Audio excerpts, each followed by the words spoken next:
Was the away message on AIM not the original Do Not Disturb?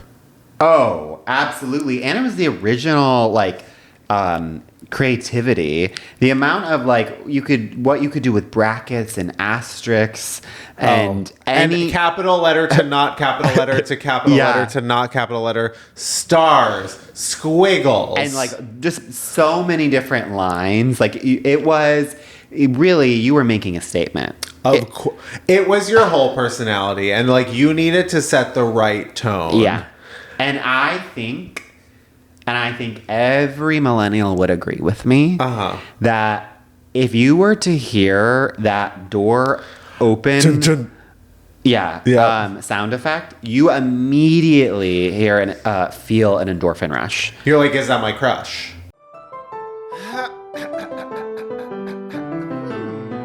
Oh no, Greg. I thought this was a duet. Oh, so you're just gonna sing all the parts? Those are not the right sounds. Can you hear me?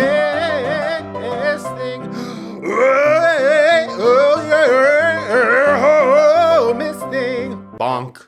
Welcome to Miss Thing. I'm Greg. And I'm Tim. And this is a podcast that celebrates and appreciates the Miss Things of the past, present, and future. Yeah, in every episode, we take a key moment from our Miss Thing storied career and do what you and I are most skilled at. We're doctors at, actually. And that is to make it all about us. Have you heard of the term fibermaxing? No, but I wonder if I'm experiencing that right now because I recently got into sweet potatoes and the purple ones?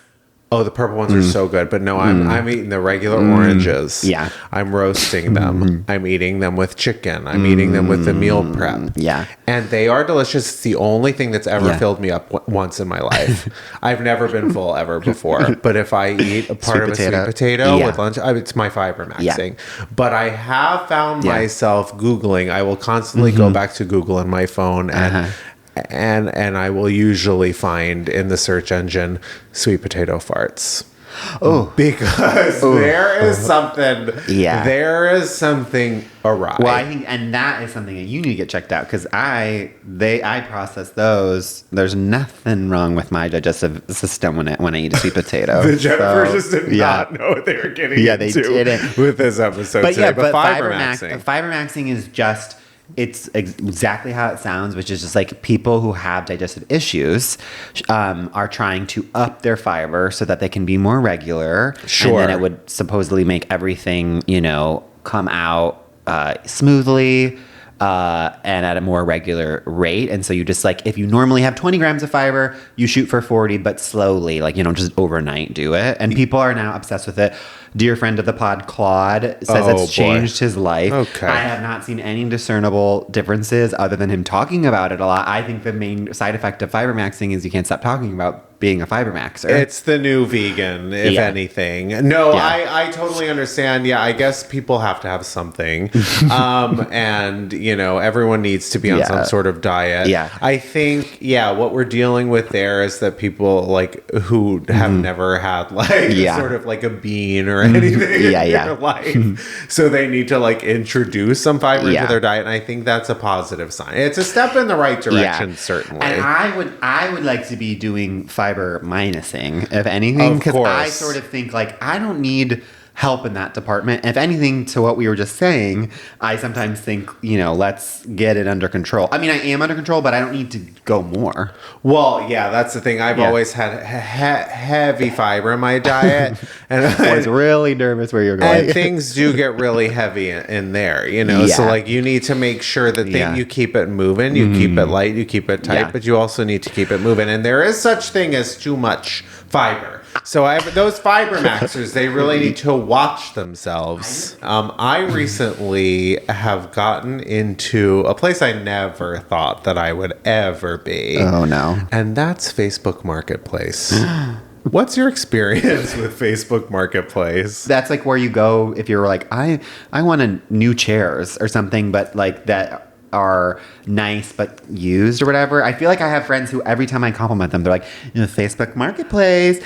And that's the one time where I think it's acceptable to have Facebook. It's like the new, it is, yes, it is the only reason that I've had Facebook, I think, for all these years. But yeah, it is so like the new Craigslist, but it's like elevated Craigslist. I'm looking to like get some new furniture. And of course, it's like everyone loves. They're blue in the face talking about how they got like the greatest thing ever on Facebook Marketplace. And they never can say it normally. It's always like, where'd you get that? Facebook Marketplace. They're so impressed. And they're like, this place is, it's like the world's bazaar. But like, I did find myself on Facebook Marketplace last night. And I will say it's quite organized. And you can like see pictures and everything. But like, I am going on a little bit too deep of a dive. Like, like, do I need to drive to Mission Viejo to get this $10 mushroom lamp? You do? Yes. Yeah. That's where I'm going as soon as we get off today. I mean, that one sounds iconic. You do need to get it. Sure. But I do agree with you that I'm like, Facebook Marketplace has some real finds that you can go down a rabbit hole. Yes. But you have to be wary, because with Facebook Marketplace, I have found that I do believe the most mentally unstable people are selling the things. Right. And like Facebook, they're just looking for an outlet to talk. Well, it's just, I do think that like they offer good things because it's better than Craigslist. But then every time I've interacted, I'm like, it's not just that there's no punctuation. It's like what they're saying is scary. Yeah, you get in a little too deep. And by the end, your relationship status it's complicated for sure with whoever you're interacting with on Facebook Marketplace. And you really are like, I will say this, you shouldn't go alone to get this mesh. Like you need to go with that. You need to go with someone, or you should like share your location with me while you're going, because this might be the last time I see you if you go alone. Absolutely. Yeah. But I will take never your go. Life into your hands. Well, I will take never go on a Facebook Marketplace meeting alone and raise you. I would never go on Facebook alone. Oh. It's too dangerous there. Yeah. You need a fact checker present at any given moment. Yeah. That place, Facebook itself is way more disorganized than Facebook Marketplace could ever be. They need to like look at Facebook Marketplace for organization. I haven't been on Facebook in so long. It's crazy town. It is literally all AI images. You know what's so funny? And we can cut this. This might be a full tangent. But today I was walking on the sidewalk, not to brag, walking in Los Angeles. Yeah, that's an interesting thing. Were people throwing trash at you from their cars? No, but I saw this man who had the biggest hunchback ever seen. Coincidentally, he also had the biggest dick. I'm sure he did. Yeah. That would make sense because it was truly like his head was below his pecs. Like that's how much the hunch was. And in that moment, like immediately I was very proud of myself. Like, you need to have compassion because this will be you. Like it was just so like I gasped. I was like, that is your future, Tim? Yeah. And because I was just like, I've never seen a man's head lower than his nipples. Right. Natural resting place. And then I was literally like, I've got 10 years. A cautionary tale. Yeah. But hey, I would look at him with so much like sympathy and love because I'd be like, at least he's comfortable. Yeah. Because hey, like that's my natural state too. It's uncomfortable to be holding this thing up and to be worrying about keeping it up. I don't give a shit. And it keeps you humble, low to the ground. Absolutely. You know, you're sturdier. You can pet dogs easier. Totally. Well, I would love to find that man and bring him on the podcast. It's shocking, but you don't really need to find him because in a couple of years you will be doing a podcast with him. Yeah, I know. I'm looking at him. You're looking, yeah. But I think it's high time that we get into our most famous segment. Absolutely. That is Dod Mom Sauce, aka Doll of the Day, Mother of the Moment, Sister of the Second, our first and most famous segment where we take a person, place, or thing that we are currently super obsessed with. And of course, I'm super obsessed with the fact that I literally almost forgot what that segment was called. No, I feel like we nailed it. Oh, we totally nailed it. We're nailing it all today.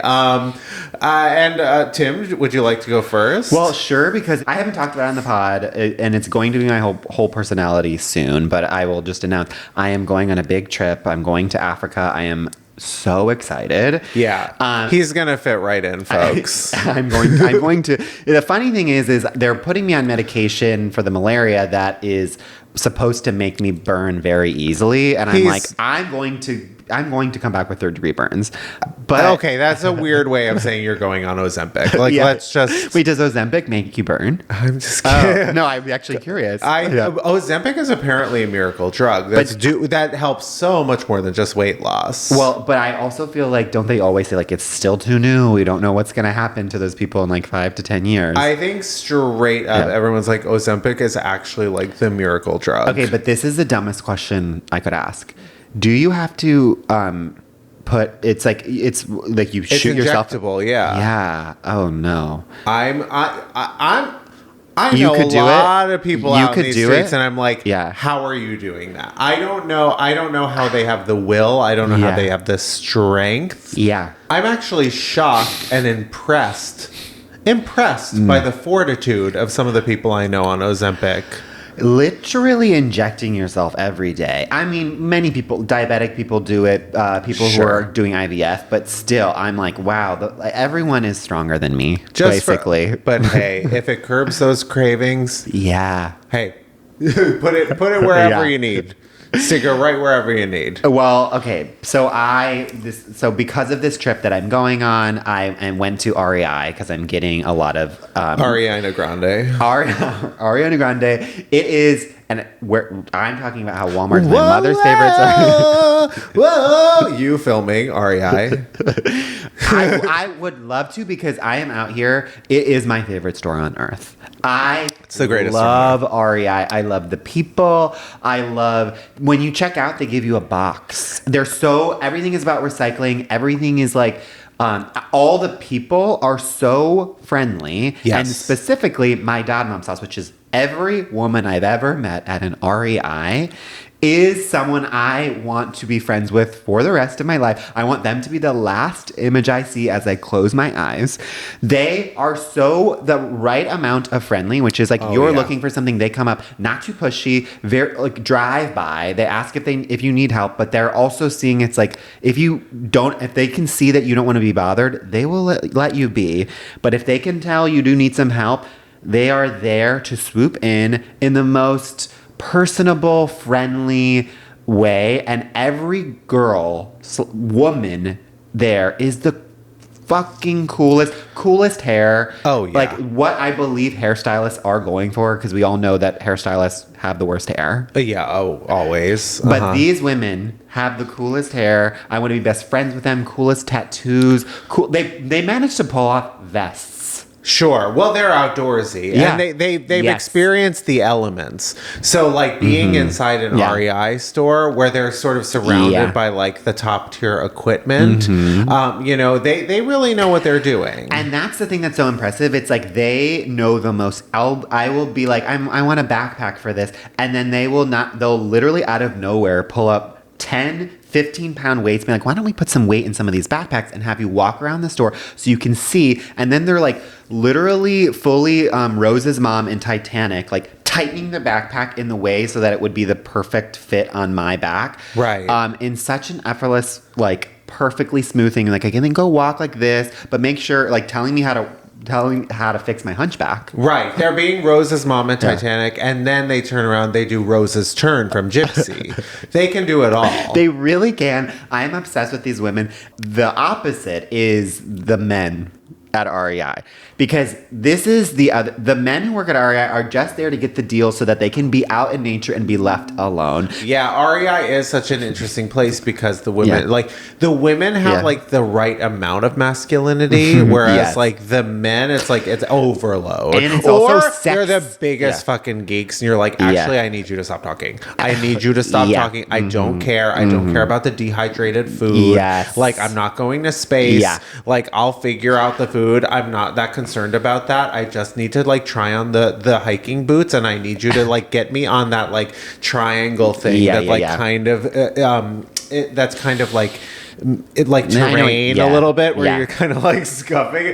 It's so fun. And of course, the best thing about REI, not even the angelic women that work there, the return policy. Oh my God. I bought a lot and I'm going to return a lot this weekend. But are you a member? Being a member at REI is the best deal of all time. It's like $35 for life, and then you don't have to like pay basically like the equivalent of your taxes basically, because it's like 10% off always. Right. It's amazing. And when you're talking about the trying on shoes, that was my other thing, which is I last time I was there when I was going to Patagonia, I was like, I'm going to go on these long hikes. The store, the mountain. Yes, the mountain. Okay. I was hiking in Patagonia, and I was nervous about it, so I was getting hiking boots at REI, and I tried some on, and I was like, I just want to make sure that these are good to be doing like 4 days of 10-mile hikes.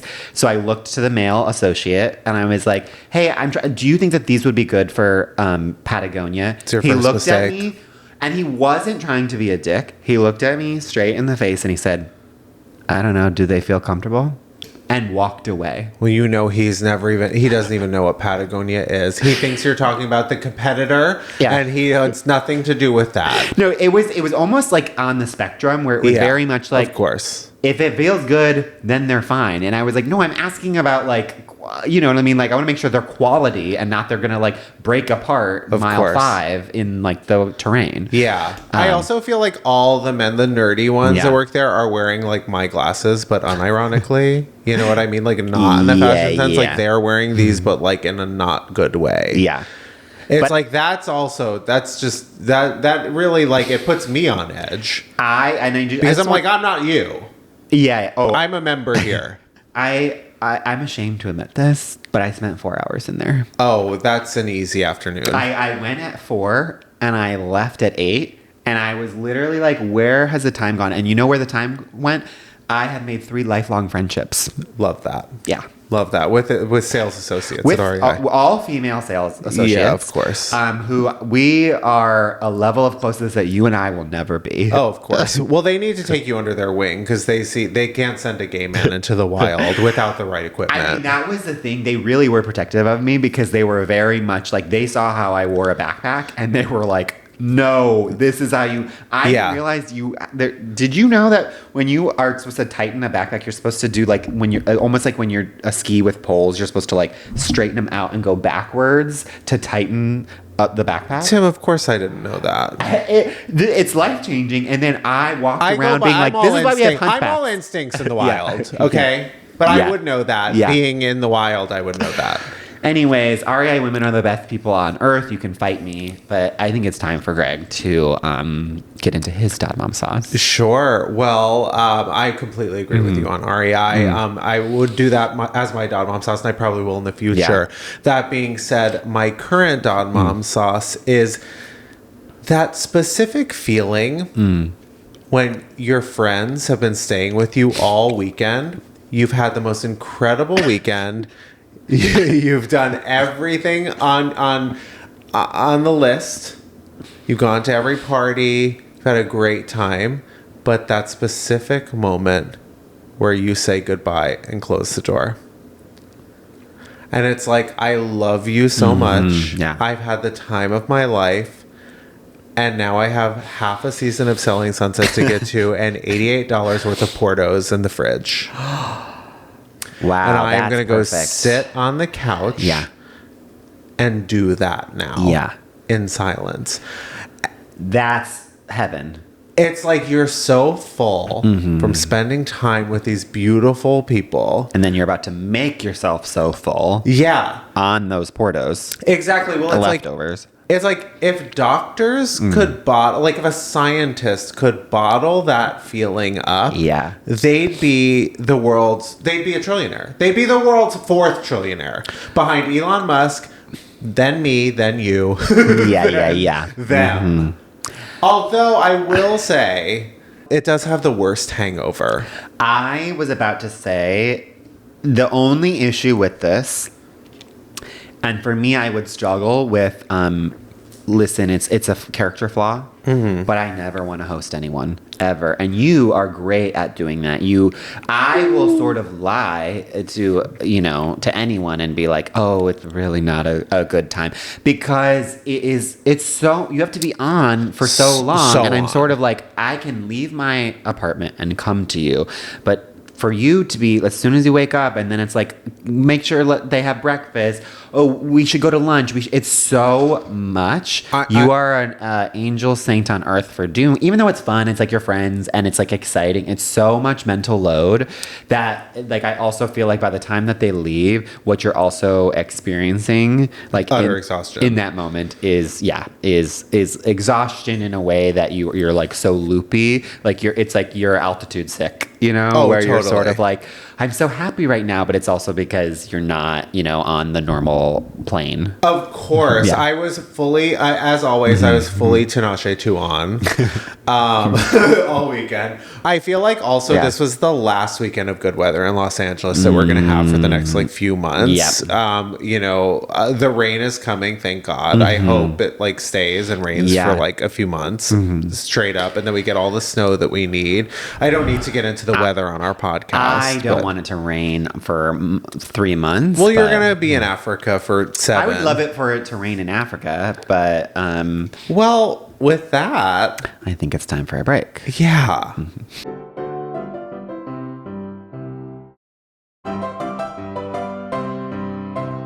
We're back, and it's time for our Miss Thing of the Week. I think we should just get right on in. I agree. Our Miss Thing of the Week is Elle Fanning. This is one of Greg's favorites. I love Elle Fanning. I think she is just... I actually legitimately think that she is one of the most versatile actresses that is on the scene. She's in 2 very different movies right now, and one of which she's getting Oscar buzz for. And that's Predator Badlands. She's getting raves. I think everyone's shocked at how badass she is, which I'm not shocked at all. I mean, and it's like the verse. She's playing like a robot who I believe has no legs. That. And then the other one, she's playing like a version of herself almost. She's in Sentimental Value. Joachim Trier, right? That's how you pronounce it. Follow up to The Worst Person in the World, which is my favorite movie that I've never seen. I've seen it and I love it. And my favorite thing I love to do with foreign films is say, it is a great movie, but I wonder if it was in English in the exact same thing, if I would just think it's okay. But sometimes you almost like elevate foreign films, and you're like, but then if you think about the dialogue sometimes, you're like, okay. But, Oh, totally. There's so many movies that I'm like, I'm not sure I'd actually like that. But it's in French. Like Anatomy of a Fall. I'm like, I think that's interesting. No, that to me is like perfection. But then you would have the weird people in the courts. And I'd be like, well, that actually is not making sense to me at all. Yeah, but that Anatomy of a Fall is definitely I think top 20, if not top 10 for me. I love that movie. So good, but it is in a foreign language. Yeah, but anyways, back to Elle Fanning. Yes. I completely agree with you. I think that there are very few child actors too who can make that turn, but also you could just tell from the minute she stepped on the scene, which is a high bar to set because you are the younger sister of Dakota, who already basically changed the game when it comes to child actors. Up to that point,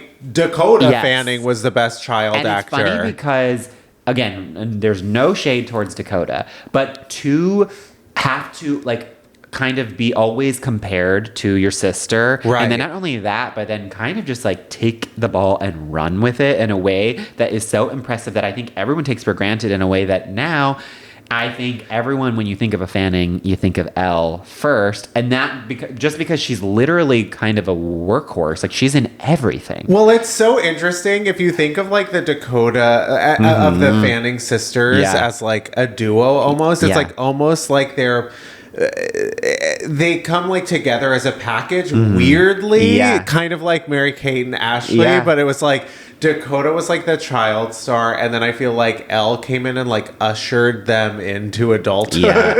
Weirdly, like it was like they got their Disney phase and they transitioned successfully, but it was like they needed the one one into the other. And it's almost like Elle tapped in, because after a while, like I felt like Dakota was so like worked so much as a kid, then she like needed to like live a life a little bit. Right. Whereas Elle got to see maybe a more like, okay, I want to have a little more balance, in the sense of, I know that they both went to like high school and junior high in real, like they actually like real schools. And I feel like Elle probably knew how to handle it maybe better, because she saw like, okay, I want to make sure I'm maintaining like a healthy, normal, like outside personal life, so that so that she could continue to work. Because I feel like she has worked more consistently in a way that maybe Dakota was like, I need to like take some years off and like live a life a little bit. And then she came back swinging hard, and now is like a limited actress queen on all these TV shows. I feel like Dakota Fanning is now like, she's like Nicole Kidman. She's like always everywhere. on a limited. That's what I meant, like limited TV series. She's always in so many. It's amazing. It's like I love them both. And what I really love about both Fanning sisters, I love watching the Fanning sisters on TikTok. I love watching them play games together and like be out and about. Like they both seem so fun and so cool, and like they actually have like friends. They give off almost like that they would be again, it just sounds like I'm shading them, but I'm like, they feel, because they're prestigious actresses,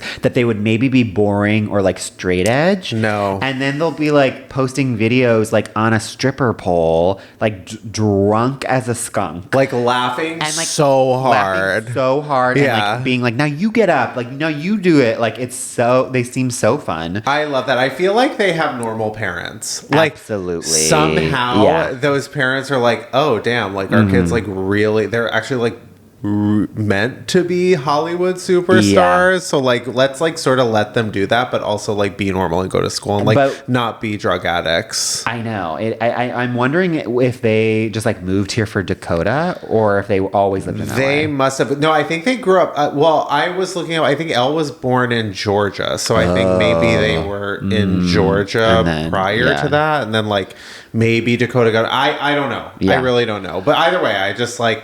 I love Elle Fanning. I know. And also, another thing about Elle Fanning, she is probably the only pale person that I trust. Wow, and shots fired, because you are doing a podcast with someone who couldn't be more pale. Listen, you're pale, but you're not serving Elle Fanning pale. That's rosacea speaking right there. That's I give off a red tint sometimes because of some beautiful skin things that we all love. Yeah, of course, it's the Vagisil you use on your face. That I use on my face. And it's, you know what? It might cause a reaction, but it causes me to look beautiful. But again, Vagisil or Vanicream, feel free to we would sponsor us. I actually think we'd be a great sponsor for Vagisil. I think so too. I think it would be really an out of the box approach. Yeah, but Elle is, I think, a like great understated actress that feels like at once like kind of regal, and yet at the same time feels so like your high school bestie. Like she has two qualities that it's almost like it's also like ethereal. She's almost like otherworldly. Like there's a reason why she played Aurora in Magnificent, which, speaking of, we should get into the credits. There are almost too many credits. Well, it speaks to what you were just saying. I mean, look at the credit. Look at the range. She's got The Great. Then she goes and plays the girl from Plainville.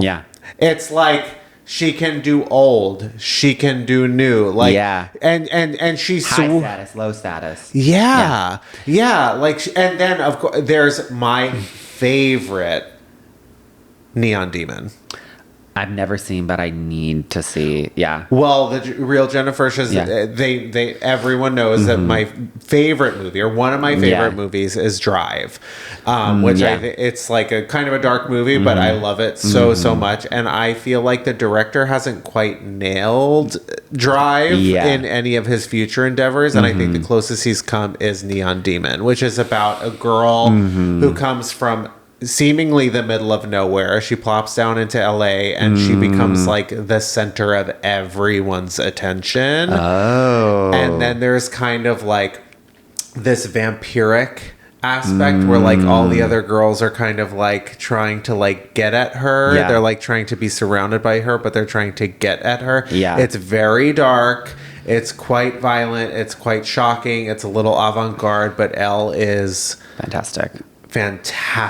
I mean, she's just gorgeous to look at, and it's beautiful gowns, but she also really there's something very deep and dark in her that is very exciting to watch. And it's there's also and I think it's like you could tell from a very young age. It's like what I like. She's in The Beguiled or whatever. Oh, right. She's like one of Sofia Coppola's ingenues, because she started doing, I think her first one with her was Somewhere, like when she did that Chateau Marmont thing, like that was kind of like her breakout, but she also did like Ginger and Rosa. Like she can do these small indies, and a million of them. We can't even list the amount that she has done. Right. And then do like Super 8 as well. Like she can do these Steven Spielberg movies, or, you know, Predator. Like it is, and she's going to be in Greg's favorite film series.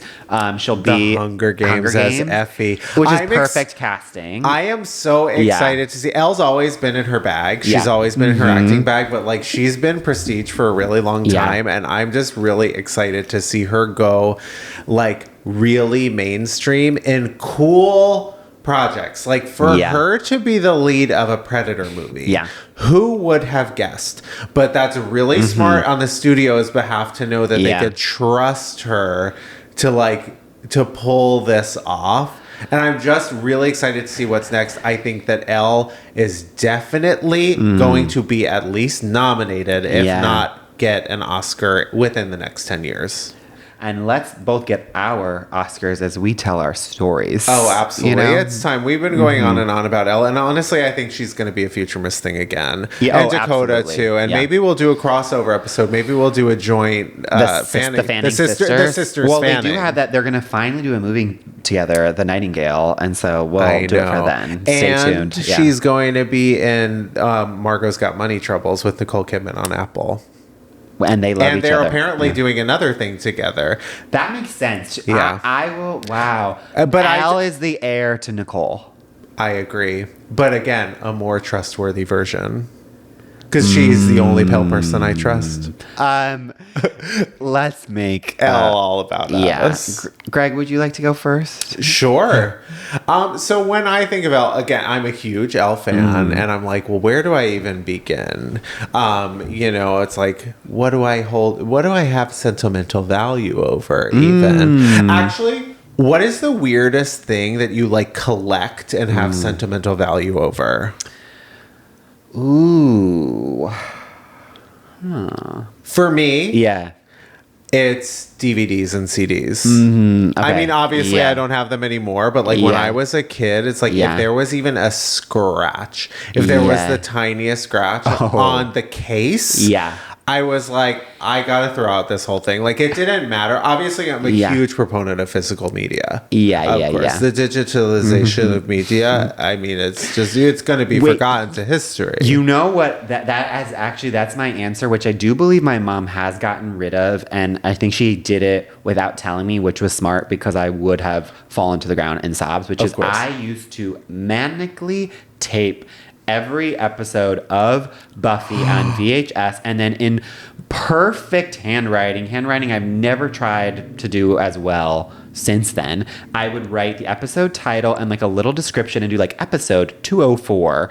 And I had this most like very extensive like bookshelf that had all of my Buffy VHSs, all of like my Angel VHSs. I did Smallville. I had so many. Oh my God. And then I eventually got the DVDs. Yeah. And my mom was like, okay, well, you have the DVDs. Like, do you need these now? And I was like, absolutely. I am not getting rid of these VHSs. It's like a full room of your house. It was, my mom was she was like, this is taking up so much space. And I was like, Mom, it's my bedroom. And she was like, Tim, you haven't lived here in 15 years. And I was like, we need an office. Yeah. Wait. Were you doing individual episodes on individual tapes? I would do like 4 per tape. Okay, so you had it all like lined up. And I would, it would usually be like, because Buffy and Angel were on the same night, so it would be like episode, so they would be like, they would be synchronized according to their air date. And then sometimes I would get really, like, I would get upset if there was like a rerun, but there was a new one of like, there was a new Buffy, but a rerun of Angel. Sure. So then the episode I would get very OCD about like, oh no. And so then I would just keep that as like its own thing. Oh but my God. Like, it was so prized, and I do believe that they no longer exist. My mom has donated them / put them in the trash. And the day that happened, I'm so grateful that she did not let me know. Of course, no. You would have like had to hold a funeral or something. The kids these days do not understand tape culture. No. Taping your favorite show. Taping your favorite song on the radio, waiting by the family like boombox to just be like, record and play. You have to press them both at the same time. It's also like when you're taping something too, like there is nothing better than the WB like interstitials. Like the full blown like Looney Tunes. Truly, like, it's almost frog. like that with the frog, and then they would be like, like celebrating winter or Christmas or something. Right. And they were like looking so hot, and there's like snow, and they're all like, your brain would literally melt when you would see Sarah Michelle Gellar next to Katie Holmes, and you would be like, what? They're in the same room. They're on different shows. And that you only get because you taped it, and you can fast forward through the commercials. Obviously, you stop when you see that. You watch those 15 seconds, and then you keep continuing on. And literally, Greg, please tell my story. Yeah. So, God, I don't even remember.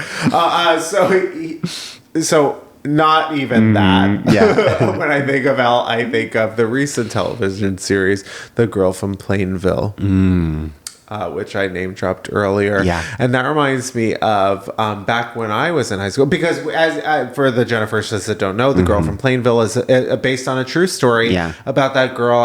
I can't remember where they were. It was on the East Coast somewhere. I think it was, there's Plainville in Illinois. So I always thought it was the Plainville in Illinois. Maybe it's Illinois, but... So basically it was about, and there's an amazing documentary about this on HBO. It's kind of an infuriating story. It's about that girl who was like dating a boy, and they found the boy ended up killing himself, and they found out after the fact that the girl was sending him text messages sort of encouraging him to do that.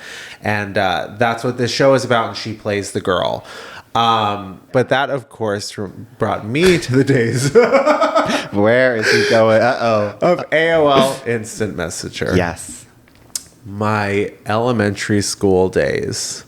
When I would go home, rush home, dial up AOL, clog up of course, the family phone line, dialing up AOL to get on AIM, set my away message, and then choose who I wanted to talk to.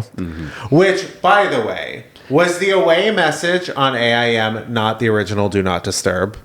Oh, absolutely. And it was the original, like, creativity. The amount of, like, what you could do with brackets and asterisks and and capital letter to not capital letter to capital letter to not capital letter, stars, squiggles. And, like, just so many different lines. Like, you were making a statement. Of course. It was your whole personality, and, like, you needed to set the right tone. Yeah. And I think every millennial would agree with me that if you were to hear that door open, sound effect, you immediately hear and feel an endorphin rush. You're like, is that my crush? It is. If you could, right now, you're depressed. Then you hear that, and you're like, and you just think of AOL. You think of the glory years. We are talking so many things that the kids could just never begin to understand anymore. Okay, so you sign on. I would go home, send my away message, and then choose who I wanted to talk to. And I was, of course, like all my friends were girls, of course, and they were my gals. We just separated. Of course, it's been 5 minutes. Yeah. I need to talk to them about what's so going much on. that's happened. So much has happened. And so we need to like keep the conversation moving. So I was in like I was in like 2 groups of gals, and there was one girl who sort of like ran one group, and she was, let's call her Chapel. Okay. Because she was, popular, but also maybe a little could be mean at times. Okay. Publicly, but you really wanted to like impress her. Yeah. And you like always wanted to be in Chapel's good graces. Yeah. And we did this thing. We all had our away messages. So but then if she was actually talking back to you, because you knew she was there, but like if she was talking back to you, you knew you were in good graces. Yeah. And I was like trying to talk to her this day, and we were like kind of back and forth. But at this exact moment of time, the famous movie Jawbreaker had come out. Oh, that is like one of the best where we movies. Were. Yeah. Imagine where we were. Like AOL, AIM, middle school, Jawbreaker just came out, or maybe even earlier than middle school. And I killed the teen queen. Deal with it. Oh, so good. Yeah. I was obsessed with that movie. We all were. And I was trying to get in touch with her, and she responds after like 10 minutes. I'm like, okay, so she hates me. I'm in her bad graces. She just says, ew, to me. So I just respond with something that I learned from the movie Jawbreaker, which is just, fuck you, gutter slut. But I didn't really mean it. I'm just quoting Jawbreaker. Yeah. Wow. Not knowing the impact of those words, but thinking they're so funny from this movie that we all love. Not a millisecond goes by. Hey, Greg, this is Chapel's mother. And I was like, I didn't mean that. I was just saying a quote from a movie. Like, I didn't mean that. And we had like, I was conversing with the mom on AIM with the mom. And I had just quoted Jawbreaker, and I had to like fully girl from Plainville, litigate my case and try to explain what I meant in text message. Oh, I'm to like my sweating friend's for you. Mom. Yeah. Who doesn't believe you, I'm sure. Oh, and sure. And the court of public opinion certainly wasn't going to take my side.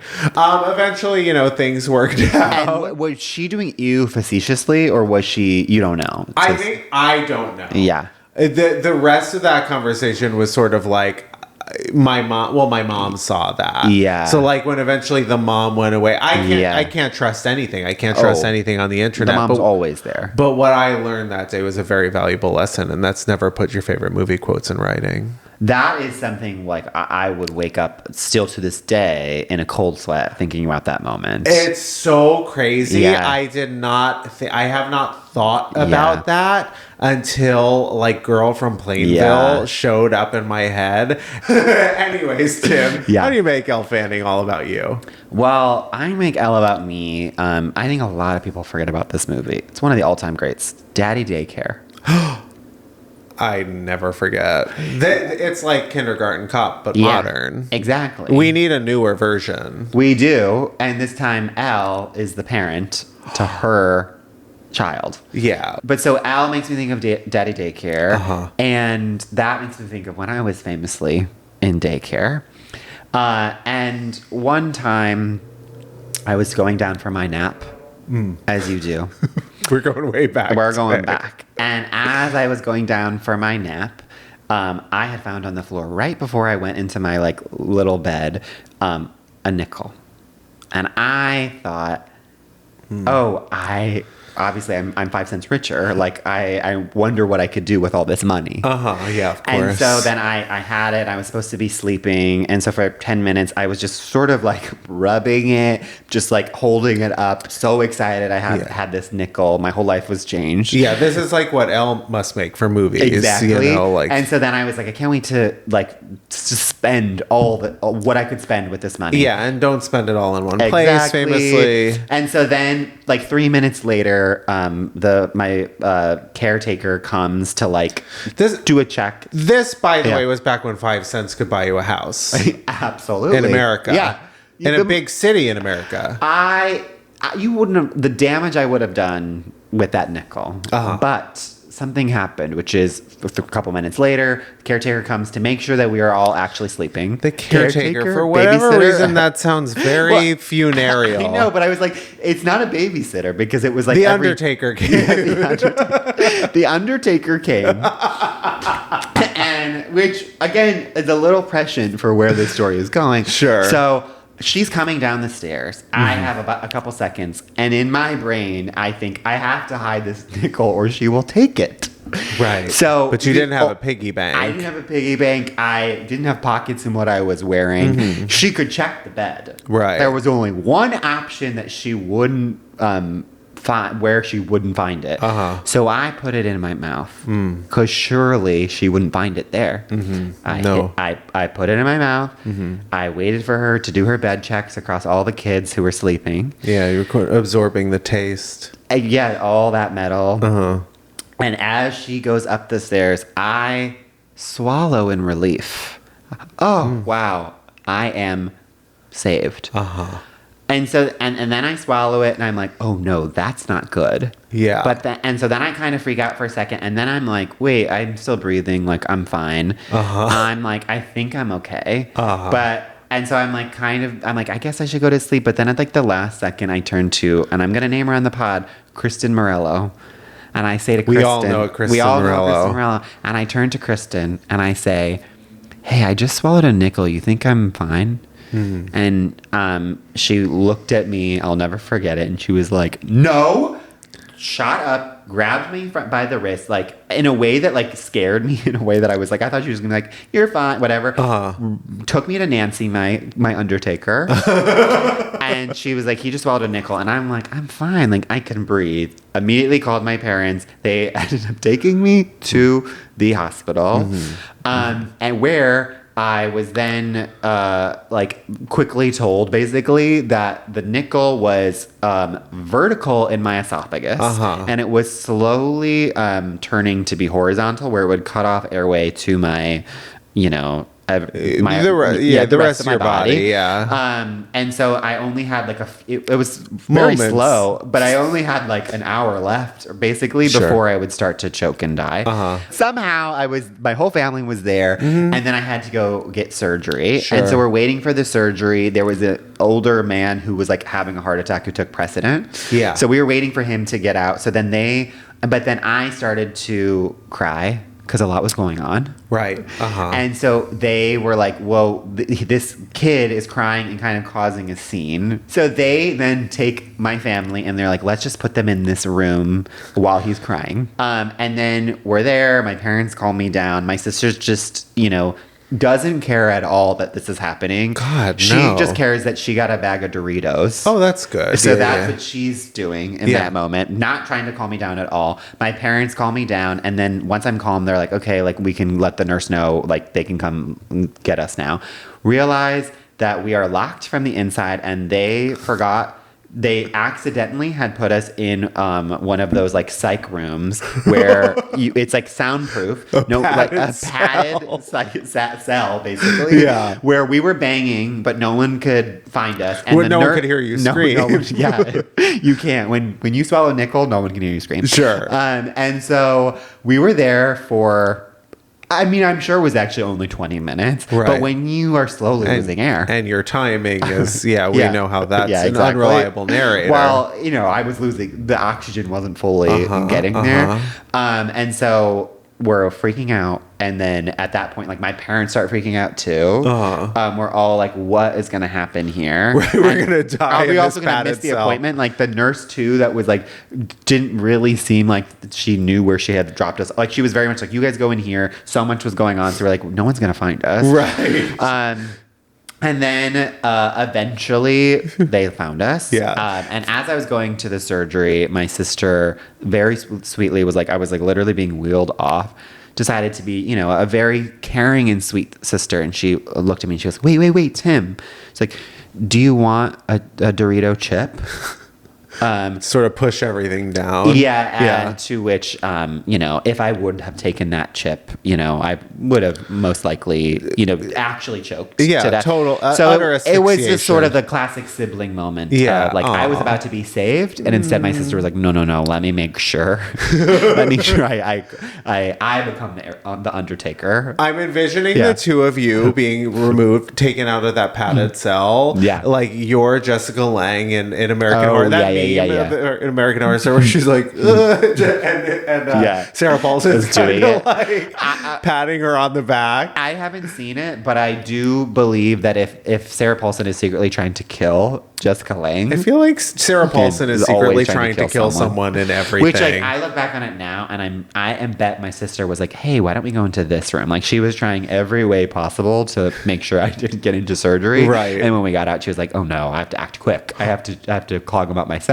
Well, of course, and it's like I could imagine, because remember the value of a nickel back then was so different than what it is now. It's sort of like when you find out you've like struck gold on your property. Yeah. So it's like they needed to extract that nickel from you, and if you were gone, your sister was going to reap all the generational benefits from that nickel. So she's hoping that you would go. Which and that nickel paid for this apartment. It did. Well, that's why we're here. You know, the funny thing, my parents bring it up all the time. So eventually I did get surgery. They had to remove it, put me under for it. And then my parents will never let me forget that it was a $5,000 nickel, because that's how much it costs for the surgery. Right. And I still have it. So that maybe, you know what? You do? That is the weirdest sentimental value. I paid $5,000 for that nickel. But anyways, I survived. Oh, I'm so glad. And I think that was the other thing, which is, I'm so glad. It's sort of like sister dynamics. Totally. Whatever, Elle and Dakota. Okay, well, I'm going to think about that on break. Yeah.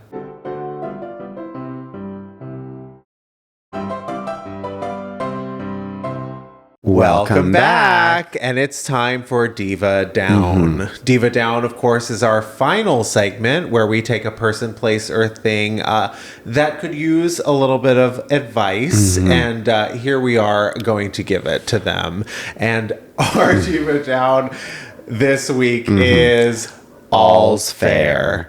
The Hulu show featuring Kim Kardashian, Glenn Close, Sarah Paulson, Niecy Nash Betts, Naomi Watts. An A-list cast led, of course, by famous actress and producer Kim Kardashian. Yeah. And that show has debuted to maybe the worst reviews of any show ever, a 0 on Rotten Tomatoes. It is a Diva Down for those reviews. Yeah. But I will say it has worked on me because I have never wanted to watch a show more because of how bad. It's not just like, oh, this didn't get good reviews. It is, all the reviews are like, is this the worst show of the last 20 years? Is this the worst show ever? And I'm like, okay, well, wait, I gotta watch that. I've never seen better marketing for a television show than that. I'm convinced that Rage Bait has moved offline and onto our television screens. Do you remember, and I thought it was genius, I think one of the best marketing... Gossip Girl. Gossip Girl.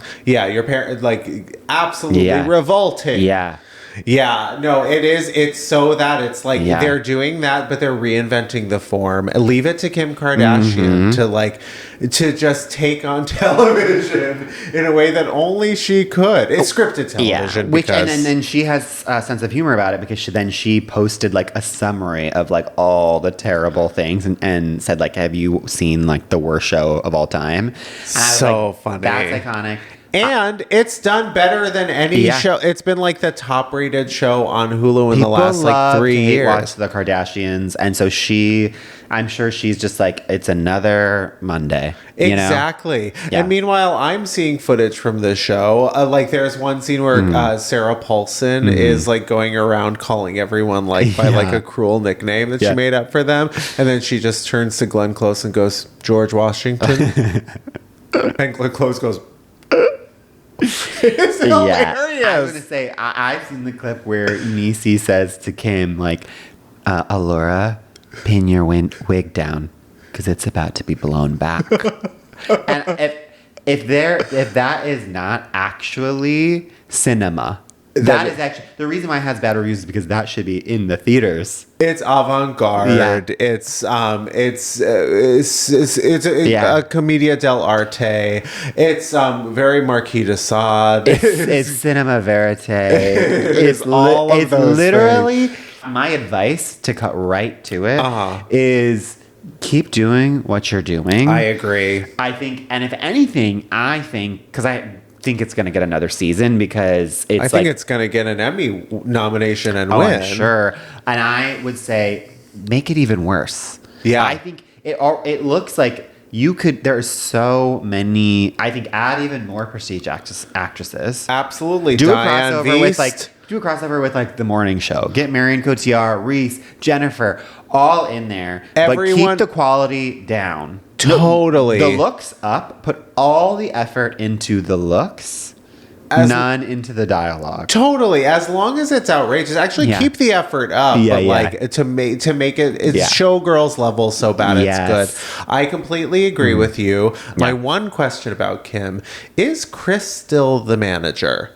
She is. Chris is like in the devil in the details. She's in the contracts. Sort of. According to the show, they like. It feels weird because whenever I watch it, because I love watching the Kardashians. Yeah, which you refuse to watch. I won't watch Housewives, but I will watch. Yeah, it's so funny to me the idea of like Kris Jenner like rolling calls. Yeah. She's like, this is Kris Jenner. Have you heard of my client, Kim Kardashian? She's not. She must be a show. I don't see her going through so many like nitty gritty like details and contracts. This is not new information, but that is the best face. Like I thought it was Lindsay. Every face is better than the last. But Chris, leave it to Chris. Kris Jenner's face is literally like everyone should be going to that doctor. I know, but not everyone can. Yeah. And she also likes to let you know that. Yeah. Well, thanks for listening. We love you. Please call in with your Diva Downs.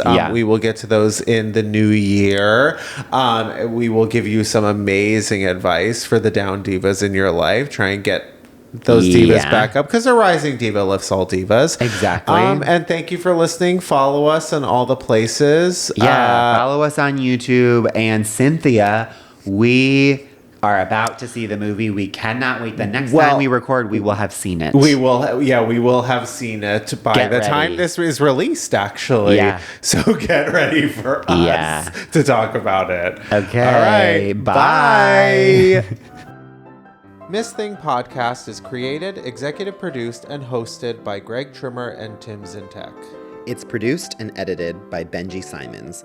with cover art and additional creative support by Claude Zeins. Follow us on TikTok and Instagram at MissThingThePod. New episodes drop every Tuesday. Watch on YouTube or listen on Spotify, Apple Podcasts, or wherever you get your podcasts. Please subscribe, rate, and review, but only raves. Strictly 5 stars and above. Follow Greg at Greg Trimmer and Tim at Tim_Zientek on all social media. Bonk.